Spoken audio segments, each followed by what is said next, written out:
Hello again. Chris here, Real Ale 140, joined by, on his own channel in fact, the Real Ale Guide himself. Real Ale Craft Beer, Real Ale Guide, call us what you like. He's across all the social media stuff. I'm excited, I'm excited. We have a beer.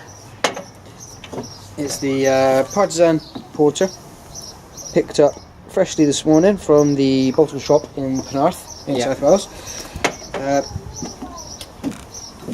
It's a 7-grain beer. Now 7 grains, wow. In some ways, a few months back this wouldn't have meant much to me, but having done a tiny little bit of home grain brewing myself, you start appreciating what that means. And actually, I've made one with 3 grains in it, and that was quite sophisticated and quite nice. This has got 7.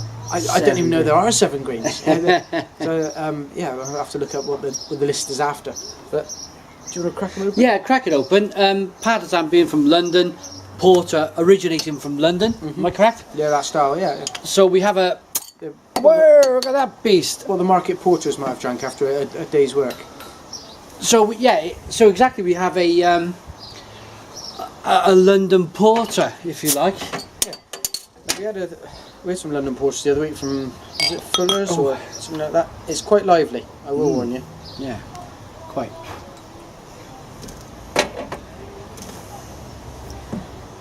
Oh, yeah. Let me get you another glass.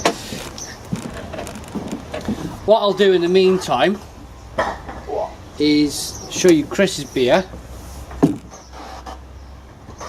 which is quite lively. It's got a nice head and it's dissipating quite quickly. Even this beer here, I'm going to leave that there so you can watch it dissipate over the. It is like that, and I've heard reports of some of these going a bit crackers. Mine's growing and growing and growing, so I'm going to be as quiet as I can here. Steady Eddie. We should probably put one trick you can do is put a little bit of water in the bottom of a glass, and it stops it just going quite so bonkers. Wow. Right. Okay. You could probably get your nose in the original one now. Yeah. See now that the head's dissipating quite quickly.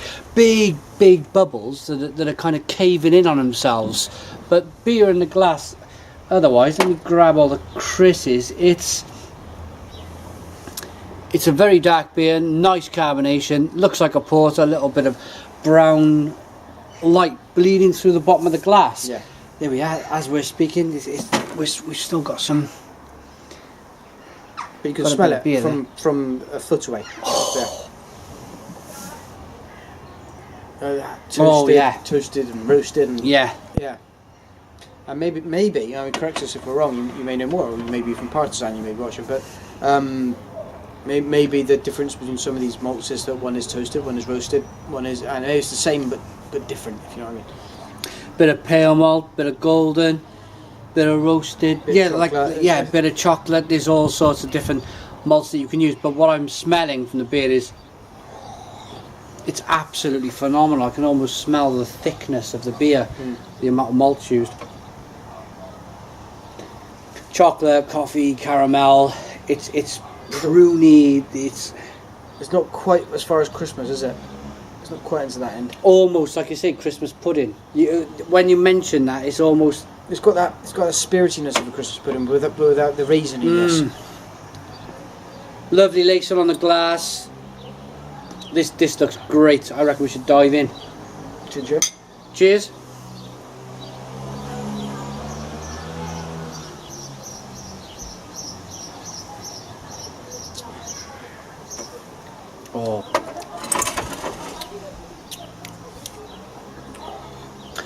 Oh wow, that is wonderful, and it's not a hop bitterness. It's more of a chocolatey bitterness. Coffee bitterness. It's that end of things. It's not rammed full of hops. I don't think this one is.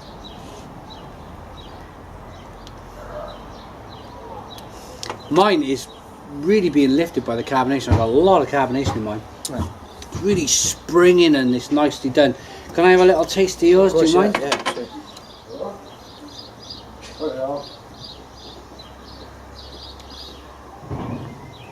sure. Chris's is slightly less carbonated, but I think I like it with the carbonation. Try it with the carbonation. really kind of boom. Still same flavours.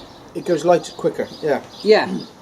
It's kind of, as Chris mentions in his reviews, the beer gets kind of sprayed around the inside of your mouth onto all of the kind of taste buds, so you're picking up a lot of that, the chocolate, caramel, cocoa qualities.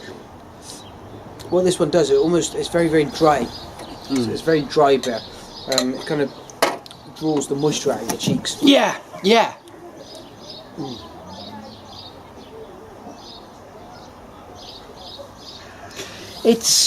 And this is the thing, while we're here we might as well point out that Partizan are a great brewery. Yeah. And that's the thing with these microbreweries, is that each bottle's a little different. You still got that, it's a tiny bit of version control sometimes, and sometimes maybe a touch more yeast went into something. And that's exactly what's happened, I think. Is maybe a touch of yeast has gone into the bottle, and it's caused a little bit more carbonation. But it's no difference in the taste. There's no, but when you go to a mass-produced, almost cheese factory brewery, you know when you open that can of mass-produced lager, you're going to get exactly the same beer as you had 5 years previous. It's just the same thing. With this is what makes craft beer interesting. Yeah. And being able to spot that is okay. You know, as long as there's no off flavours in there, which I didn't pick up any. No off flavours at all. It's still a good beer, and products vary. You know, this is all made with natural ingredients. You know, the world changes. The climate's different. The soil's different sometimes. Sometimes, I don't know, maybe the kind of poo they used on the field was different when they were growing something. Yeah? Absolutely. But what we have, for me, I think this is a great porter. It's a great example of a London porter. Probably, and I'm going to stick my neck out here and say, for me, this is London's #1 porter that I've tried so far. Right. Would you stick your neck out and agree with me there? You've tried some other porters? I would, except one thing. One thing is different, and I don't know if it would disqualify it or allow it in, is that many of the porters you'll try, they will label themselves as London porters. This one labels itself as a 7-grain farmhouse. So it's a London style right. with a farmhouse twist. It's almost something... Yeah, it draws on both styles. So this is as distinctively different as a black IPA to an IPA, or Cascadian dark ale, or to a porter. You know, yeah. You see what I mean? So, yeah.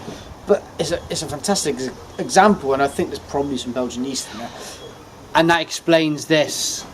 So are we drinking? Well, for number one, we have 7 grains in here. That, like you mentioned earlier, that is great for a beer. And for Partizan to say, do you know what? We're going to throw some farmhouse yeast in here just to funk it up a bit. Do you get it in the taste? I don't think it's so overtly there, but in the style, in the mouthfeel, that's where it kicks in.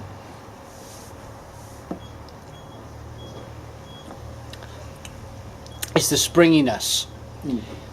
That's that difference between if you grabbed a Thwaites London Porter or a Fuller's Taxi Cab Porter, they're great. You know, they're fine. They're London Porters, but this is so lively. Right, what I've done, I've just whacked some beer in there. Yeah. Mine's a little bit, got a little bit more yeast in, a little bit more carbonated. Chris, if you try that now and put in your mind champagne yeast. I know it's a different yeast than farmhouse yeast, but think about champagne yeast when you're tasting that. A foam all over my face. Yeah. And you get a sense of it, don't you, that farmhouse yeast in this bottle. Yeah, absolutely. And you can taste it. It's springiness. It drives a different set of flavour receptors. Yeah. And sometimes I love a London Porter, but I couldn't sit there and drink 4 of them. No, I don't think I want to sit down and drink 4 of these. Maybe 2 or 3. What's it kicking in at? 5.7. Yeah, it's good. It's a big beer. It is a relatively big beer, but I think it's lively enough that it would keep you interested. Yeah, absolutely. I'd love to try this on tap somewhere. I don't know. I think they might have trouble retaining the quality of it for very long if it was a bit more in the wild. But for me, It's at a 97 on rate beer. I think there's a reason why it's at a 97. That's more or less a 9.5 out of 10. I really like this. My bottle. I like Chris's. I like mine. But what I like about it is that farmhouse yeast. That difference. How they've probably sat around the table like this with a pad of paper and thought, or maybe the smartphone, and thought, how can we be different with brewing a porter?